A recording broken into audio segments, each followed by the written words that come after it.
Get the latest movie reviews, Hollywood news, and inside views.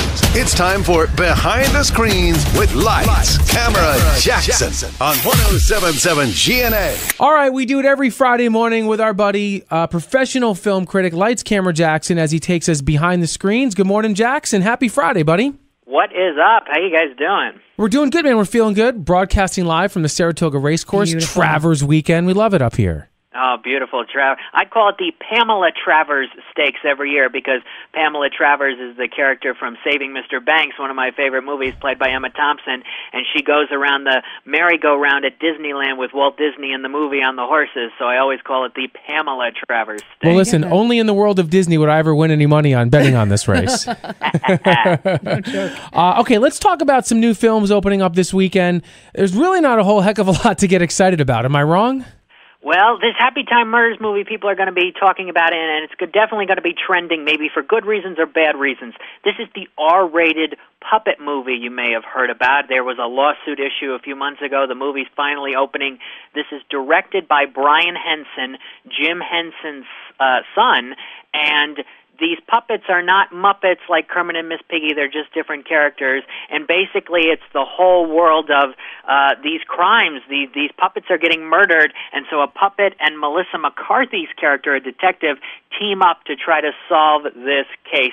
It's raunchy, it's R-rated, and we'll see if audiences really respond to it this weekend. Sesame Street had a problem with some of the things that they were showing with puppets and how they were showing it was something to do with Sesame Street. I can't really remember that. Yeah, the tagline, "No Sesame, All Street," all of that, and they thought it was misleading, but the judge said no, but they can still have that as part of the marketing tagline. But again, even if you're seeing puppets on the poster, I want to stress this movie is not for kids. Like Sausage Party, like Ted, things normally aimed at kids but turned into a 180, R-rated, Happytime Murders is not for kids. Yeah, I feel like if Sesame Street has it out for you, you're not giving yourself much of a chance. I don't know why. Something like, yeah, I get that.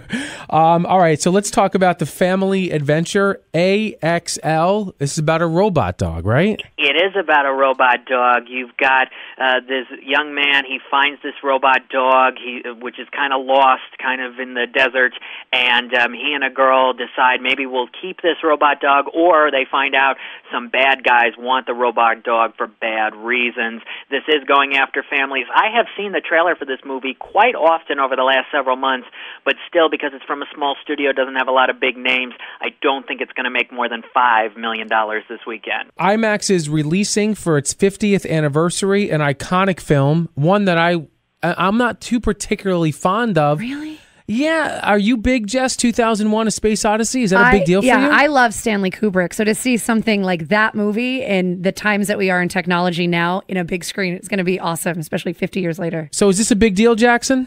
I saw 2001 for the very first time, I think 3 years ago at Proctor's, and I liked it. I appreciate what it's done, especially for the world of visual effects and sci-fi, but now coming to IMAX for the very first time for its 50th anniversary, this could enter the top 10 at the weekend box office. I think a lot of die-hard fans who love this movie to death will go see it in the IMAX to experience it in 4K and on a big, giant screen, bigger screens than maybe they've ever seen it on before. And one more quick thing as we go behind the screens, as we do every Friday with our buddy Lights, Camera, Jackson.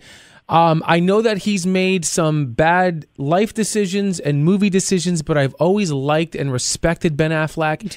And to see him hit a rock bottom, Jackson, where his ex-wife, Jennifer Garner, had to drive him to rehab, probably for the safety of himself and to save his family, his own children, that was a very, very sad sight to see him in the back of that vehicle. I don't know if you've seen those photos. It was pretty bad. Yeah, we're definitely thinking about him. Yes, our best wishes to Ben Affleck. For the sake of the kids, at the very least. Definitely. You know? Awesome job, Jackson. Have a great weekend, buddy, and we'll talk to you next Friday. You too, when I turn 20 years old on Sunday, so I will talk to you as a 20-year-old. Wow, happy early birthday. Enjoy yourself. Thank you guys very much. And as always, if people want more from you, how can they do that? Lights-camera-jackson.com, Twitter at LCJ Reviews, and Instagram at LightsCamJackson. You the man. Happy birthday, buddy. We'll talk to you next week. Thank you guys Bye, very Jackson. much.